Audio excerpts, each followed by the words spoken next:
Miércoles 12 de octubre del 2022, qué gusto saludarlos y sean bienvenidos a la emisión estelar de Noticias 7, como todas las noches. Tenemos importante información para compartirla con todos ustedes. Saludamos también, por supuesto, a todos los amigos que nos acompañan a lo largo y ancho del territorio ecuatoriano. Hacemos una invitación para que nos sintonicen a través de www.eltelegrafo.com.es, en Pública FM y a través de nuestras redes sociales, y es momento de revisar juntos los titulares de la jornada.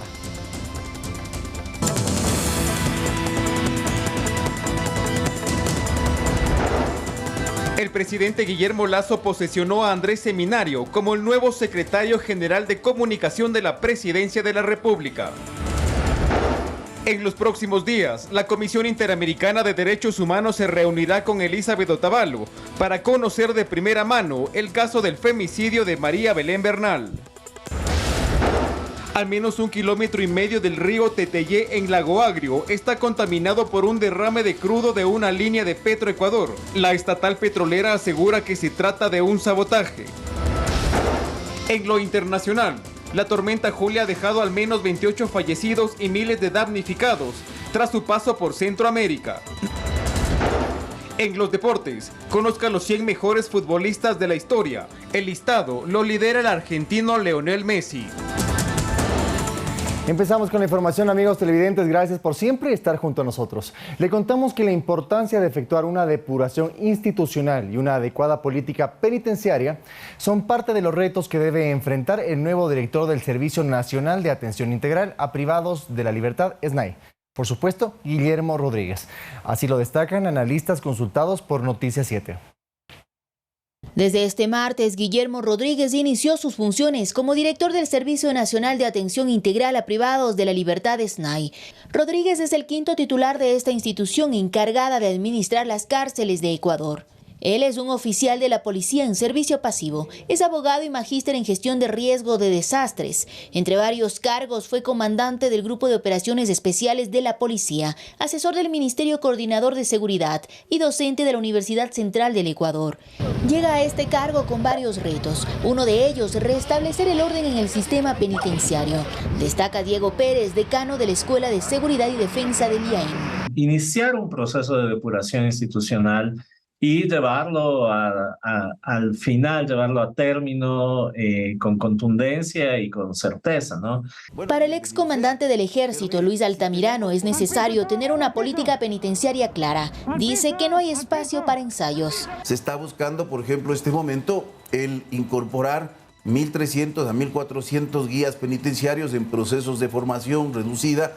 Es decir, estamos mandando novatos a enfrentar situaciones altamente complejas. Tanto Altamirano como Pérez coinciden en la importancia de reorientar de manera planificada el presupuesto institucional. Tenemos un presupuesto en donde el 95% está en una carga salarial, el 4% está en bienes y servicios de consumo y apenas el 1% en el crecimiento de la calidad y de los bienes y recursos que debe disponer la Policía Nacional. Presupuesto sin planificación no sirve de nada. Es necesario saber en qué se quiere utilizar el presupuesto, qué es lo que se quiere priorizar, cuál va a ser el destino de los fondos. Finalmente manifiestan que ya es momento de generar estabilidad en la institución, pues los continuos cambios de directores fracturan el accionar en el sistema de rehabilitación. Olga Velasco, Noticias 7. El presidente Guillermo Lasso posesionó a Andrés Seminario como el nuevo secretario general de Comunicación de la Presidencia de la República, en reemplazo de Leonardo Lasso. Señor Sergio Andrés Seminario Valenzuela, ¿jura usted por su honor cumplir con las tareas que le he encomendado, con honestidad, responsabilidad y lealtad y de conformidad con lo que establece la Constitución y demás leyes de la República? Queda legalmente posesionado. A través del decreto 575, el primer mandatario encargó la Secretaría General de Comunicación a Sergio Andrés Seminario. En la ceremonia de posesión, el presidente de la República depositó su confianza en el nuevo funcionario. Estoy seguro de que Andrés Seminario será un valioso aporte para la gestión de nuestro gobierno, en esta función clave de comunicarle a todos los ecuatorianos lo que minuto a minuto y día a día hace su gobierno para cambiar el país. El primer mandatario agradeció los servicios de Leonardo Pipo Lasso, quien presentó su renuncia irrevocable a esta cartera de Estado. De su parte, Seminario recalcó la importancia de la comunicación para el desarrollo de la sociedad. Estoy convencido que la política, como el ejercicio para servir, y el gobierno como herramienta para el bienestar de la gente, necesitan de la comunicación. Además, Guillermo Lasso destacó la necesidad de comunicar a la población los logros alcanzados en diferentes materias, como obras de interés social. Entregaremos viviendas 100% subsidiadas por el gobierno a la población más vulnerable de Ecuador, especialmente mujeres, por un total de 4.500 hasta fines de año. También lo hecho en materias de salud. Vamos a inaugurar hasta diciembre 3 hospitales, 1 básico, 2 generales y hasta marzo 31 del próximo año, el famoso Hospital de Pedernales. El presidente también adelantó que se trabaja en un plan integral de seguridad y de paz para combatir la ola de violencia que vive el país. Que es un plan estratégico con todos los soportes de requerimientos de equipos, de recursos humanos, de tecnología, de reparación de capacidades, tanto en Fuerzas Armadas y la Policía Nacional. Edison Saavedra, Noticias 7. Con la designación de Andrés Seminario como nuevo funcionario de Estado, revisemos su perfil y los desafíos que asumirá en la cartera de comunicación. Andrés Seminario aceptó la propuesta telefónica para asumir la Secretaría General de Comunicación de la Presidencia. Será un nuevo desafío profesional en su trayectoria como comunicador, estratega y consultor. Doy la bienvenida al gabinete de gobierno, a este valioso profesional, augurándote, Andrés, el mejor de los éxitos. En su experiencia profesional figura como docente universitario, director y vicepresidente de la Cámara de Comercio de Guayaquil y secretario de prensa en el gobierno de Alfredo Palacio. Además cuenta con un masterado en comunicaciones, relaciones públicas y protocolo, así como se ha especializado en manejo de crisis, marketing ambiental y periodista de oficio. Para el analista político Wilson Benavides, los desafíos de Seminario en ASECOM son claros. El primer desafío de un vocero gubernamental es un poco sintonizarse con el primer mandatario y saber un poco hasta dónde es la responsabilidad del vocero gubernamental y hasta dónde es la responsabilidad del mandatario. Es decir, hasta qué punto el gobierno va a entender que la comunicación es un eje estratégico y transversal de la política y no al revés. Me parece que hasta el momento han descuidado la parte comunicacional por, digamos, priorizar la parte política. El analista considera que Seminario cuenta con un perfil acorde y que deberá mejorar la comunicación gubernamental. No es lo mismo asumir una Secretaría de Comunicación en la cresta de la ola que asumir una Secretaría de Comunicación en un momento complejo y crítico, ¿no? Mediante decreto ejecutivo, Seminario se convierte en el tercer funcionario de la presente administración presidencial en ocupar la Secretaría de Comunicación. Lautaro Andrade, Noticias 7. Le contamos que la Comisión Interamericana de Derechos Humanos, CIDH, conocerá directamente el caso de femicidio de María Belén Bernal. En los próximos días, su madre Elizabeth Otavalo se reunirá con un comisionado. En la cita pedirá la conformación de un equipo externo que acompañe las investigaciones.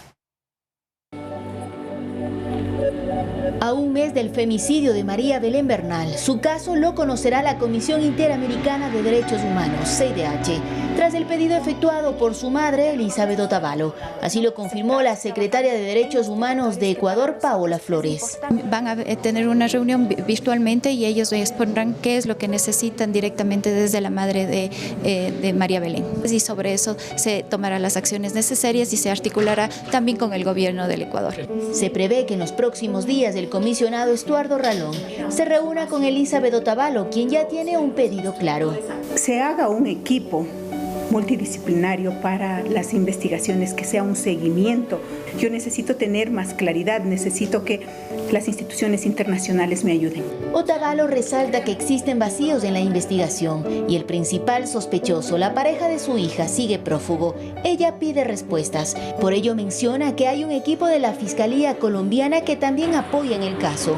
Esperemos que ellos regresen en el mes de noviembre y que todas las acciones de la investigación. Este proceso de investigación se va a ir desarrollando y ellos están alimentándose y ahí van a dar un informe. Las investigaciones paralelamente continúan. Desde la Asamblea, la comisión encargada del proceso recibe las versiones de autoridades para esclarecer los hechos.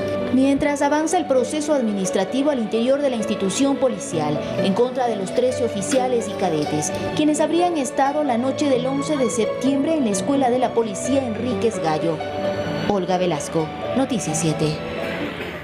Mucha atención porque un tribunal negó el recurso de habeas corpus solicitado por la defensa de la cadete Jocelyn Sánchez, por lo que seguirá en prisión. Sánchez es la única detenida en el caso de María Belén Bernal. Su madre se pronunció al respecto. Mi hija es inocente. Pido justicia para ella y una justicia transparente. ¿Dónde están las demás personas que escucharon todo lo que pasó? ¿Por qué solo mi hija tiene que estar encerrada? ¿Dónde están los superiores? Mi hija se encuentra, como dijo el doctor, psicológicamente muy destruida. Ella, como digo, apenas escuchó algo, no vio nada. Hay algunos superiores que sí lo hicieron y sin embargo no están encerrados. Y la Policía Nacional desarticuló una organización delictiva dedicada al microtráfico en Guayaquil. Además, evitó que un contenedor con droga cuyo rumbo era Europa saliera del país. Más detalles de los operativos efectuados durante las últimas horas se los presentamos en la siguiente nota. Luego de 3 meses de trabajo investigativo, la Dirección Nacional Antidrogas en Guayaquil desarticuló una organización delictiva que se dedicaba al transporte de alcaloides desde la zona norte del país, para luego distribuirlo y comercializarlo. Tras varios allanamientos en los distritos Sur, Portete, Nueva Prosperina, Florida y Durán, se detuvieron a 7 personas y se decomisaron 14.842 dosis de heroína y 9.970 dosis de cocaína. Además, se apreendieron 12 celulares y dinero en efectivo. Enfocados en el combate al tráfico de drogas, la Unidad Nacional de Investigación de Puertos y Aeropuertos y la Unidad Nacional Canina identificaron un contenedor con alcaloides en uno de los puertos marítimos de Guayaquil. El mismo portaba banano de exportación cuyo destino era Bélgica. En total se encontraron 120 paquetes de cocaína con 119.520 gramos. Con esta aprehensión se evitó que más de 1 millón de dosis lleguen a manos de potenciales consumidores. Según informaron las autoridades, una persona fue detenida. Como parte de los controles que se efectúan en contra de la inseguridad, la policía detuvo a 2 personas dedicadas a robar con armas de fuego en Guayaquil. Para cometer sus delitos se movilizaban a bordo de un vehículo. Los detenidos se encuentran en la unidad de flagrancia Modelo a la espera de la audiencia de formulación de cargos. Y en Riobamba, provincia de Chimborazo, se efectuó un allanamiento que permitió la captura de 3 personas vinculadas en el delito de trata de personas. Durante este operativo se rescató a un adolescente de 17 años. Olga Velasco, Noticias 7. Estudiantes de un colegio en Guaranda, provincia de Bolívar, fueron objeto de violencia física. Según expertos, acciones como estas transgreden los derechos humanos de los estudiantes.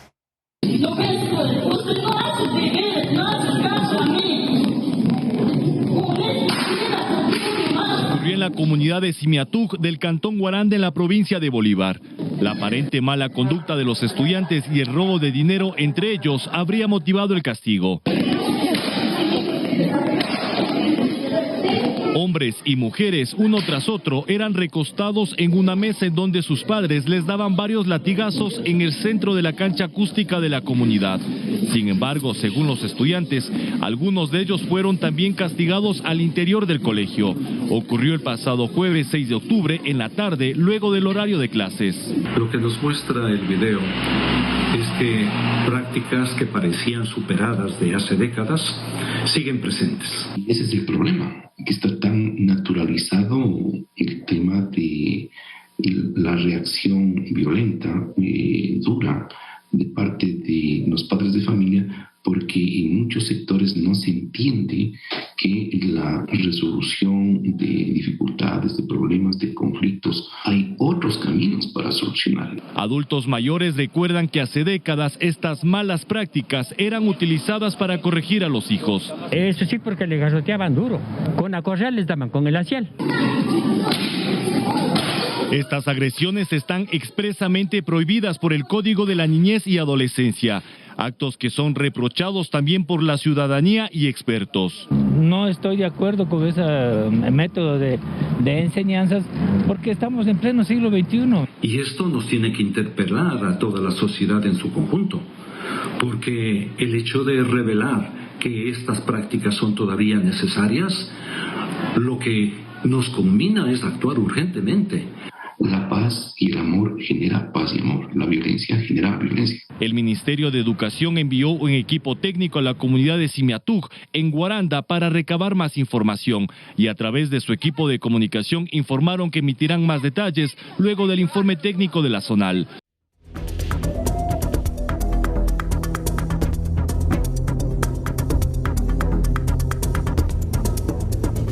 Aumentan las muertes en la frontera entre Estados Unidos y México. Aunque no hay una cifra definitiva, autoridades y organizaciones de ambos países reportan más muertes entre los migrantes que intentan cruzar la frontera sur. La Organización Internacional de las Migraciones calificó la frontera terrestre entre México y Estados Unidos como la más letal del mundo. Este año fiscal 2022, que terminó el último día de septiembre, registra el mayor número de muertos. Este integrante de la Academia Mexicana de Derechos Humanos refiere un registro de 750 muertos cuando intentaban cruzar esta frontera, pero aclara que otros nunca son localizados. Atrás de esto hay una tragedia de miles y miles de familias que nunca saben dónde está su familiar, su hijo, su padre, si cruzó o no cruzó. Aduanas y Protección Fronteriza de Estados Unidos no ha publicado el número de decesos para 2022, pero reconoce el aumento. IDSpace, una organización no gubernamental estadounidense, estima que son más de 800 muertos. Es difícil tener un número definitivo. La ONG atribuye este incremento a una política migratoria que empuja a la gente a zonas más peligrosas. ¿Está funcionando para desalentar la migración? Y la respuesta es no. El año pasado, la patrulla fronteriza detuvo más de 2 millones de personas en la frontera sur y reportó más de 20,000 operaciones de búsqueda y rescate. Hubo más ahogados en el río que divide a ambos países y un caso donde decenas de migrantes murieron asfixiados en la caja de un tractocamión. También hubo más muertes de personas que cayeron mientras escalaban el nuevo muro fronterizo. La desesperación del migrante que está dispuesto, pues incluso a escalar muros tan altos. Vicente Calderón, Voz de América, Tijuana, México. Amigos televidentes, nos damos una pequeña pausa comercial, pero le contamos que al menos 1,5 kilómetros en el río Teteyé, en el lago Agrio, está contaminado por un derrame de crudo en una línea de Petroecuador. Más información en breves minutos.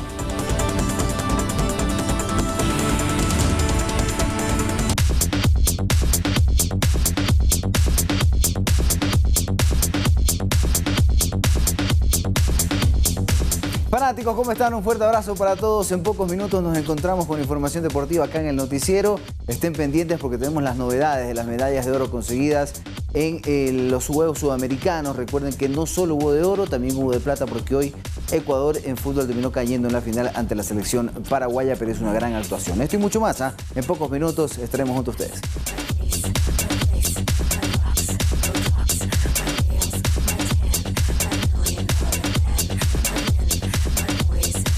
Nosotros vamos con más información. Le contamos que la Policía Nacional logró la captura de 19 presuntos integrantes de los Tiguerones, involucrados en varios hechos violentos protagonizados en la provincia de Esmeraldas.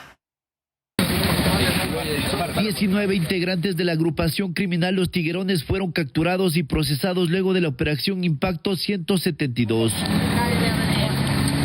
La Fiscalía, junto a grupos especiales de la Policía Nacional, desarticularon esta organización delincuencial transnacional liderada por alias Marcos, cuyas operaciones se desarrollaban en la provincia de Esmeraldas. Ha desarticulado una banda que se encontraba ligada con varios delitos como el sicariato, la tentativa de asesinato, el terrorismo, el narcotráfico, la extorsión, tenencia de armas de fuego, la intimidación, el robo a personas, el robo a vehículos y el robo a locales comerciales. Todos los procesados implicados en este caso son de nacionalidad ecuatoriana y tienen antecedentes penales y se encuentran relacionados con 6 eventos violentos registrados en Esmeraldas entre los meses de abril y mayo del año en curso. Asesinato efectuado el 18 de abril de este año, tentativa de asesinato el 6 de mayo del 2022, tentativa de asesinato el 13 de mayo, robo agravado con muerte el 17 de mayo, asalto y robo efectuado el 26 de mayo, tráfico de drogas a gran escala, tráfico el 4 de octubre, asalto y robo efectuado el 30 de mayo. Es decir, era una banda que venía realmente generando varios eventos delictivos. Con base a los elementos de comisión presentados por la Fiscalía, el juez de la Unidad Judicial Penal con sede en el Cantón Esmeraldas dictó prisión preventiva contra los detenidos, donde la Fiscalía procesó este caso con base en el artículo 369 del Código Orgánico Integral Penal, que sanciona el delito de delincuencia organizada con pena privativa de libertad de 7 a 10 años de prisión. Ecuador registra 185 casos confirmados de viruela del mono. Pichincha, Guayas y Azuay son las principales provincias con mayor presencia en esta patología, con 63, 61 y 19 casos respectivamente. El 89% corresponden a hombres, mientras que el 11% son mujeres. El Ministerio de Salud Pública mantiene la vigilancia en todo el país y ejecuta acciones de prevención y control. Además, exhorta a la ciudadanía a mantener las medidas de bioseguridad como son el lavado constante de manos con agua y jabón, el uso de mascarilla en lugares cerrados o que presenta alguna aglomeración y acudir al centro de salud más cercano en caso de presentar algún tipo de síntomas. Y esta tarde se mantuvo una reunión entre el presidente Guillermo Lasso, autoridades de gobierno y las máximas autoridades de la Conmebol, con el objetivo de ultimar detalles para lo que será la final de la Copa Libertadores de América, a jugarse en el Estadio Monumental en la ciudad de Guayaquil. Según el ministro del Interior, Juan Zapata, y la seguridad antes, durante y después del encuentro deportivo está completamente garantizada. Eso se mantiene, el compromiso existe, nosotros tenemos que dar toda la seguridad en los diferentes momentos, tanto en las concentraciones, en los aviones, en las personas que están llegando acá.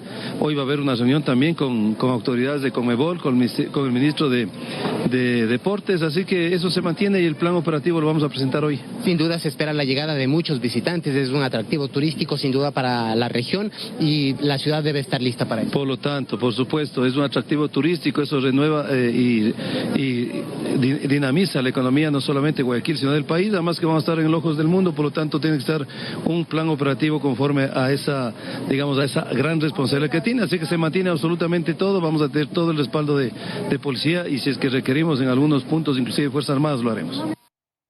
Representantes del movimiento indígena y autoridades del gobierno se reunieron para ultimar detalles sobre el cierre de 2 mesas durante este miércoles. El balance lleva a la cuenta acuerdos muy importantes que los hacemos conocer a continuación. Con más acuerdos que desacuerdos, este miércoles se cierran 2 mesas técnicas del diálogo entre el gobierno nacional y el movimiento indígena. Y creo que el proceso de las mesas de diálogo no solamente ha sido exitoso para el Ecuador, ha sido histórico para el país, por la manera en que se ha llevado, por la cantidad de funcionarios públicos y de ministros que han participado, por la cantidad de problemas que se han resuelto. Se cierran las mesas correspondientes a salud y educación superior, donde existen coincidencias importantes según representantes del movimiento indígena. Si se requiere un poco más de tiempo, hasta el día de mañana sería, ya que el día viernes ya sería el cierre de todas las mesas y posteriormente vendría un proceso de evaluación. Con respecto a la mesa de empleo y derechos laborales, existen acuerdos en 2 de los 4 puntos a tratar y se espera que se elabore la respectiva acta de cierre este jueves. Lo que queremos es fortalecer el apoyo no solamente a los trabajadores, sino a los no trabajadores, aquellos que no tienen empleo, que son más de 5 millones de personas que están esperando la respuesta del poder público. Mientras que la mesa que genera polémica es la de focalización del subsidio a los combustibles, que se cierra también el jueves. Si es posible llegar a acuerdos en cuanto a la focalización del combustible a los más pobres, que no siga insistiendo en que debemos subsidiar a los grandes empresarios camaroneros, a la gran flota atunera. Sin embargo, las autoridades del gobierno han señalado que se continuará trabajando el tema con otros sectores sociales del país. No se llegó a tratar el tema de la focalización para el sector atunero, o el sector camaronero, o el sector de las termoeléctricas. Pero sabe que esos son temas que tenemos que tratarlos como gobierno, con los sectores que están implicados, y que pueden estar o beneficiados o perjudicados ante una decisión tomada a la ligera. Consecuentemente, queda tarea pendiente de seguir abriendo estas mesas, no solamente a las organizaciones sociales, sino también a otros sectores productivos, para ir focalizando de manera precisa el tema de los combustibles. Está previsto que los representantes del gobierno y del movimiento indígena firmen las actas de cierre de las mesas técnicas del día viernes en la Universidad Católica.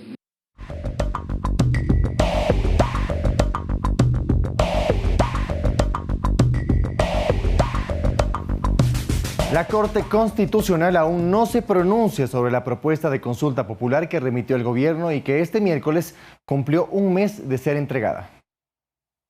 La expectativa continúa en Carondelet luego de un mes que se entregara en la Corte Constitucional las 8 preguntas que esperan se consulta a los ecuatorianos el 5 de febrero de 2023 sobre temas de seguridad, institucionalidad y medio ambiente. Esperamos que primero haya el informe favorable de la Corte Constitucional en los próximos días para luego ya empezar con fuerza el proceso de difusión. La competencia para analizar las preguntas recayó por sorteo en la jueza Alejandra Cárdenas. La magistrada deberá decir si son o no viables para aplicar una enmienda constitucional y luego de ello calificar a cada una de las preguntas. Eso sin contar con las 2 nuevas que el gobierno prepararía para incluir.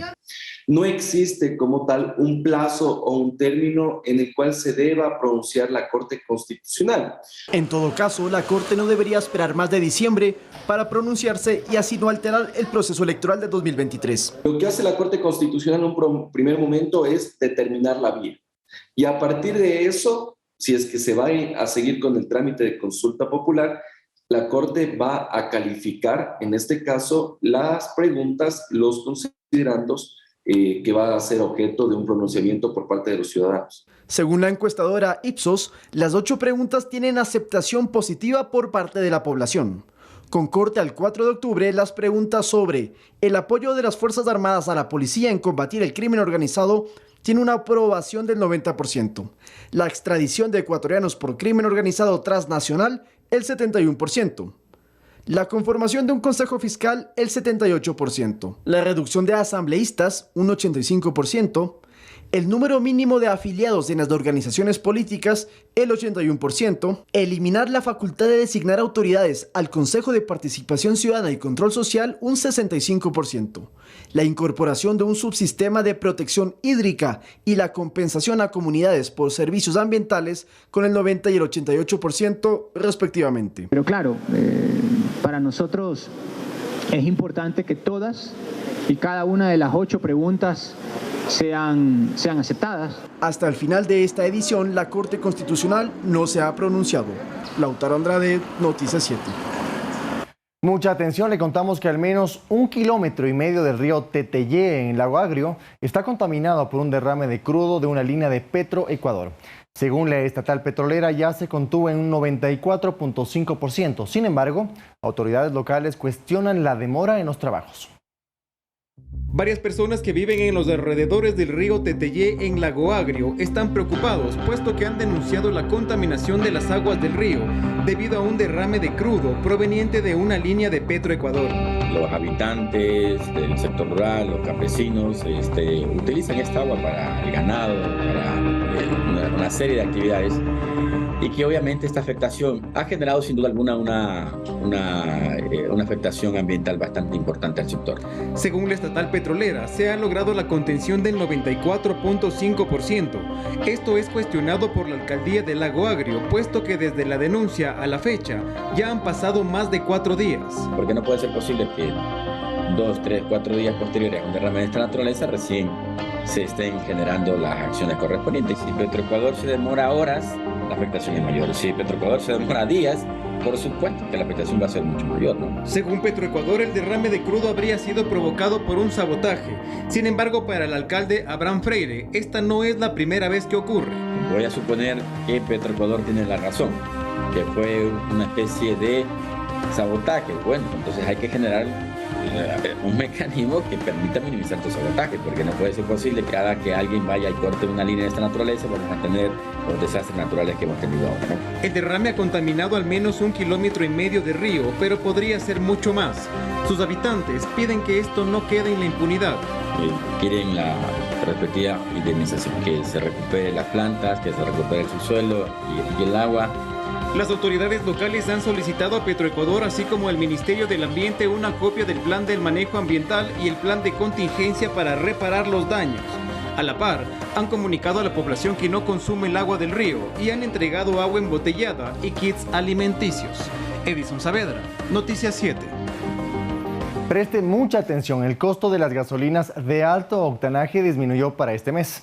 Desde hoy, 12 de octubre, el precio de la Super bajó a $4.27 por galón, una reducción de 41 centavos frente a septiembre. Mientras la EcoPlus, combustible que está a la venta en las provincias de Guayas y Esmeraldas desde el 25 de agosto pasado y que tiene de 89 octanos, pasó de $3.67 a $3.36 el galón. Los valores estarán vigentes hasta el 11 de noviembre próximo. Recuerde que los precios pueden variar entre estaciones de servicio por estar liberados y se ajustan cada mes conforme a los cambios en el mercado internacional de petróleo. La producción y comercialización de camarón genera más de 100.000 empleos directos e indirectos, además de ser el segundo producto de exportación de Ecuador. Sin embargo, expertos consideran que aún se necesitan algunos factores para impulsar aún más este sector. Si hablamos de producción y reactivación económica en 2022, el sector acuícola saca la cara por el país, especialmente la producción y comercialización de camarón. Es la segunda fuente generadora de empleo que tiene este país. Es el primer producto de exportación de actividades no petroleras. Este sector es uno de los principales ingresos en Esmeraldas, Santa Elena, Guayas, El Oro y Manabí. Y es que el camarón ecuatoriano es uno de los más codiciados a nivel internacional. Porque el camarón ecuatoriano hoy en día es demandado para tener presencia en todos los supermercados a nivel mundial. A pesar de que las exportaciones se vieron afectadas por la pandemia, hasta agosto del 2022, esta industria exportó 1.537 millones de libras de camarón, generando 4.481 millones de divisas, un crecimiento del 32% en volumen, según la Cámara Nacional de Acuacultura. Tener 87.000 empleos directos. Y se estima alrededor de 435.000 empleos indirectos, solamente en fase productiva. Luego viene la fase de comercialización, donde se generan 38.000 empleos directos y 190.000 empleos indirectos. Sin embargo, para Javier Valverde, abogado del sector acuícola, aún se necesitan otros factores. Necesitamos seguridad jurídica, procedimientos que regulen, no que sobreregulen. Y facilitar las gestiones a través de transformaciones a energía limpia y protección del medio ambiente. La principal bondad y particularidad de nuestro camarón es su forma de crianza. Se produce en un cultivo en hábitat natural, cero estrés para la especie. Desde el 17 al 20 de octubre en el puerto principal se realizará el Aqua Expo Guayaquil 2022, el evento comercial camaronero más grande del continente, donde empresas nacionales y extranjeras podrán mostrar las innovaciones de la industria. Edison Saavedra, Noticias 7. A partir del próximo 18 y 19 de octubre, los jóvenes que rindieron el test Transformar podrán postular a 3 opciones de carrera de tercer nivel. En la segunda fase de postulación, los estudiantes que desean postular deben ingresar al portal web de la Cenecit, transformar.cenecit.gov.es, el cual se habilitará para las postulaciones del martes 18 de octubre a las 0 horas. Y finalmente habrá una tercera fase del 30 al 31 de octubre. Vamos con más información y le contamos que según el Ministerio de Finanzas, los gobiernos autónomos descentralizados recibirán para el 2022 un total de $3.153 millones, según reza un comunicado de esa cartera de Estado, con el acuerdo ministerial número 67 emitido el 29 de septiembre pasado. Se mantiene la asignación proyectada desde el mes de mayo, garantizando el presupuesto hasta el cierre del año en cada gobierno autónomo descentralizado. La distribución de estos recursos depende de las características de cada municipalidad, como son tamaño y densidad de la población, necesidades básicas insatisfechas, logros en mejoramiento de niveles de vida, esfuerzo fiscal y administrativo, cumplimiento de metas del Plan Nacional de Desarrollo y planes propios.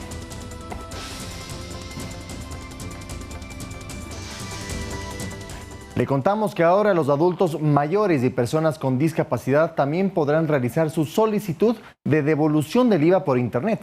Además, desde el 30 de noviembre, todos los negocios deben emitir facturas electrónicas obligatoriamente.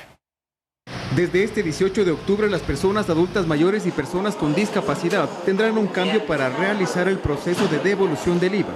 La modalidad virtual, que servirá únicamente para los que tienen facturas electrónicas, y la modalidad en canal presencial o física, que es para cuando los contribuyentes tienen facturas físicas. En el caso de facturas electrónicas, usted deberá ingresar a la página www.sri.gov.es y escoger la opción Devolución IVA a adultos mayores, llenar y subir el estado de comprobantes para solicitudes por Internet, enviar la solicitud una vez finalizada la carga de facturas físicas y electrónicas en el menú Envío de solicitud, mientras que en el caso de facturas físicas, la solicitud de devolución del IVA se realizará en ventanilla. Lo que hay que entregar son las copias de las facturas físicas donde consta el IVA pagado para que pueda tener derecho a la devolución, ¿no? Ricardo Flores, subdirector del Servicio de Rentas Internas, señala que hay personas que se aprovechan de estos procesos para estafar a los adultos mayores. Todas estas personas que lo que hacen es pedir las claves o ayudarles a los adultos mayores a sacar las claves, en muchos casos, lo único que están haciendo es aprovecharse de ellos para ellos beneficiarse de la solicitud de devolución de IVA y a los adultos mayores darle un valor menor al que le corresponde. Cabe recalcar que desde este 30 de noviembre es obligatoria la emisión de facturas electrónicas. Sin embargo, el facturero que se emita hasta antes de dicha fecha sí tendrá validez hasta su caducidad. Es decir, no pierden su validez a partir de noviembre. Pero eso sí, en marzo del próximo año yo estoy ya obligado a empezar a facturar electrónicamente porque ya venció mis facturas físicas y ya no puedo renovar el bloc de facturas físicas. Para emitir facturas electrónicas, los contribuyentes deberán obtener una firma electrónica. En la página del SRI es gratis, mientras que otras empresas promocionan este servicio con diferentes costos. Edison Saavedra, Noticias 7. El Ministerio de Turismo lanzó la convocatoria de su proyecto Emprende Turismo 2022, el cual busca promover el desarrollo y la consolidación de emprendimientos y MIPYMES turísticas, nuevas o ya existentes. Desde este 12 de octubre arranca la convocatoria para el proyecto Emprender Turismo 2022. El Ministerio de Turismo busca emprendedores y empresarios que quieren potenciar o arrancar con su negocio. Se dedican al campo turístico y que se destacan por su innovación y su valor agregado. Kausai Balún es uno de los ganadores del proyecto en 2018 en la categoría Idea. Daniel Hernández, CEO de la empresa, cuenta que el ganar les ayudó a consolidar la idea. El ministerio nos ayudó mucho en lo que es el acompañamiento, porque no solamente se necesitan permisos de los municipios, sino también el permiso principal es de la Dirección de Aviación Civil. Carlos Tapia, subsecretario de Competitividad, explicó que ahora se cuentan con 3 categorías para diferentes etapas de la creación y desarrollo de un proyecto. En la etapa de consolidación podrán aplicar negocios que tienen más de 3 años de funcionamiento, de 3 años en adelante, y que desean expandir sus fronteras, atender a nuevos mercados o posicionar una nueva oferta de productos o servicios caracterizados por la innovación y el valor agregado. Las categorías de postulación son las siguientes: la categoría Idea, la categoría Puesta en Marcha y la categoría Consolidación. Erika Brito es representante del emprendimiento Ojo de Agua. En 2019 ganó en la etapa Consolidación, lo que les permitió tener herramientas para mejorar su esquema de negocio. Ahora recibimos no solamente turistas, sino también operadores turísticos, otro tipo de actores del sector. Las fechas de postulación son las siguientes. El registro de postulación es hasta el próximo 6 de noviembre, la preselección hasta el 10 de noviembre y la selección de las propuestas hasta el 29 de noviembre. Si usted cuenta con una idea o proyecto turístico, puede postular a través del link servicios.turismo.gov.es/. Manuela Bedón, Noticias 7. El 12 de octubre de 1492 se marcó como la fecha en la que llegaron a América las carabelas que transportaban a Cristóbal Colón en la búsqueda de las Indias. Sin embargo, esta fecha cambió su significado en todo el mundo, incluyendo, por supuesto, Ecuador. Veamos más en la siguiente nota. Día de la Raza, Columbus Day, Día de la Resistencia Indígena o Día de la Interculturalidad y Pluriculturalidad. Y todos estos nombres para hablar del mismo episodio cuando Cristóbal Colón llegó por primera vez a América el 12 de octubre de 1492. Pero, ¿por qué se celebra esta fecha en la mayoría de países latinoamericanos? El 12 de octubre en general tiene una connotación hispanista. Es decir, más o menos en 1913-1914, ministro de Educación de España, durante el reinado de Alfonso XIII, instauró la celebración del 12 de octubre, ¿no es cierto?, conmemoración del descubrimiento de América por parte de los europeos, por parte de Cristóbal Colón, como el Día de la Raza, así se le denominó, y pues se convirtió en una fecha oficial sancionada por el rey de España. Sin embargo, en el último tiempo hubo una resignificación de esta fecha. Muchas nacionalidades indígenas, pueblos, pensadores latinoamericanos sobre todo consideran que más que festejar el Día de la Raza es un día de resistencia frente al dominio europeo que según algunas voces de ellos también sigue imperando en América Latina. Es así que en varios países de Latinoamérica como Argentina, Chile, Bolivia y Venezuela, los gobiernos de turno decidieron retirar los distintos monumentos que había de la figura de Cristóbal Colón y los reemplazaron con personajes que representaban la independencia. Las organizaciones indígenas modernas que empiezan a surgir en todos los países de América Latina en esas épocas, y también, por supuesto, con el advenimiento de los partidos de izquierda que se forman en América Latina, los partidos que representan a los trabajadores, donde empieza a darse un debate y un cuestionamiento a la celebración de esta fecha. En este mismo marco, desde octubre del 2011, mediante el Decreto Ejecutivo 910, el 12 de octubre se conmemora el Día a la Interculturalidad y a la Pluriculturalidad. Al hablar del Día de la Raza, prácticamente se hablaba solo de la etnia o raza europea, de la cultura occidental. Cuando hablamos de interculturalidad, en cambio, hablamos de las otras vertientes que configuró lo mestizo, que es lo indígena y también lo negro o afro.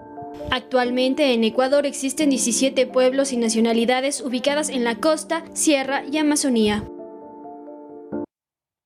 Y preste mucha atención porque las fuertes lluvias registradas la tarde de este miércoles 12 de octubre en la capital provocaron la acumulación de agua en vías como la Simón Bolívar y de granizo en la autopista General Rumiñahui. La Agencia Metropolitana de Tránsito informó a través de su cuenta de Twitter la presencia de alta carga vehicular y de 2 siniestros provocados por el temporal. Mientras que el Instituto Nacional de Meteorología e Hidrología INAMI informó que entre el 13 y el 17 de octubre habrá presencia de lluvias y tormentas en la gran parte de la sierra y la Amazonía.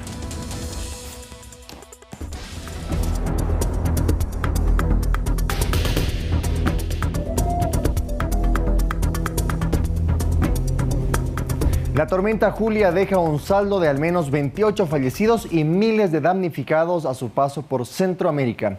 Óscar Ortiz, corresponsal de La Voz de América, nos reporta desde Tegucigalpa, Honduras, en donde las comunidades incomunicadas superan las 20. Los decesos provocados por la tormenta Julia incluyen al menos 14 en Guatemala, 9 en El Salvador y 4 en Honduras. Alrededor de 193 de los 298 municipios en Honduras presentan pérdidas, principalmente en zonas agrícolas, que hasta el momento no son cuantificables. Además, hay miles de damnificados y zonas incomunicadas. La depresión tropical ya abandonó el territorio hondureño, pero las alertas amarilla y roja siguen vigentes debido a que también se estaría formando un disturbio tropical que podría generar un nuevo ciclón tropical, según la Oficina de Alerta Temprana. Estamos en el recuento de los daños. Actualmente llevamos, por el impacto de la depresión tropical Julia, 103.000 personas que han sido afectadas, 32.000 familias. De igual manera, tramos carreteros que han sido afectados a lo largo y ancho del territorio nacional, un poco más de 34 tramos carreteros afectados. Por otra parte, Meteorología aseguró que los remanentes de Julia todavía generarán lluvias en ciertos departamentos para esta semana, pero con menor intensidad, y las evacuaciones continuarán. Pronosticaba una temporada ciclónica un poco más elevada, ¿verdad?, de lo normal, ¿verdad?, alrededor de 9 huracanes, ¿verdad? Entonces todavía pues estamos en temporada ciclónica, igual en el Pacífico, ¿verdad? Y esta pues termina hasta el 30 de noviembre. El gobierno hondureño anunció un plan de recuperación, reconstrucción y planificación para afrontar los próximos fenómenos climatológicos. Óscar Ortiz, Voz de América, Honduras. Amigos televidentes, nos vamos a una pausa, pero al regresar le contamos que Glenda Morejón está atravesando un gran año y lo está demostrando en los Juegos Sudamericanos de Asunción 2022, donde acabó de sumar una nueva medalla de oro en los 20 kilómetros marcha femenina. Volvemos con Fanático, no se despeguen. Amigos televidentes, vamos con las noticias del ámbito internacional. Le contamos que Rusia hizo público un video en el que asegura ser el camión implicado en el atentado del puente de Crimea y afirma que están detenidos 8 sospechosos. Las imágenes no han sido verificadas de forma independiente. Rusia ha hecho público este vídeo en el que asegura se ve el camión implicado en el atentado del puente de Crimea. Afirma que están detenidos 8 sospechosos. Las imágenes no han sido verificadas de forma independiente. El Servicio Federal de Seguridad afirma que el camión estaba lleno de explosivos y que había sido conducido desde el puerto ucraniano de Odessa por una ruta tortuosa a través de Bulgaria, Georgia y Armenia. Afirma que entre los detenidos hay 5 rusos y 3 ciudadanos de Ucrania y Armenia, y que actuaban bajo las órdenes de la inteligencia militar ucraniana. El Ministerio de Defensa de Ucrania rechazó las afirmaciones como un sinsentido. El puente de Kerch es un enlace vital de 12 kilómetros para transporte y aprovisionamiento entre el sur de Rusia y Crimea, anexionada ilegalmente por Moscú tras su invasión en 2014. Las autoridades rusas se esfuerzan por restablecer las líneas de carreteras y ferrocarril en la estructura fuertemente dañada. Taiwán reabrió sus puertas de par en par al turismo por primera vez desde el estallido de la pandemia de COVID-19 a principios del 2020. Veamos. Taiwán reabre sus puertas de par en par al turismo por primera vez desde principios de 2020. La pasada madrugada llegaban al aeropuerto de Taiwán los primeros turistas que ya no tienen que someterse a un periodo de cuarentena obligatoria, recibiendo una calurosa bienvenida. Taiwán fue el primer país del mundo en cerrar sus fronteras a los viajeros internacionales tras el estallido de la pandemia. Durante mucho tiempo los visitantes tuvieron que pasar 7 días en completo aislamiento. El pasado junio la cuarentena se redujo a 3 días y este jueves se ha eliminado por completo, aunque los viajeros deberán someterse a test rápidos de COVID-19 y a un seguimiento sanitario durante una semana. Amigos televidentes, como siempre le ponemos punto final a esta emisión de noticias, no sin antes de agradecerles por acompañarnos como cada noche estos 60 minutos llenos de información. Les mandamos un fuerte abrazo y nos reencontramos mañana. No se despegue de nuestra pantalla porque en pocos minutos inicia Fanático con toda la información deportiva.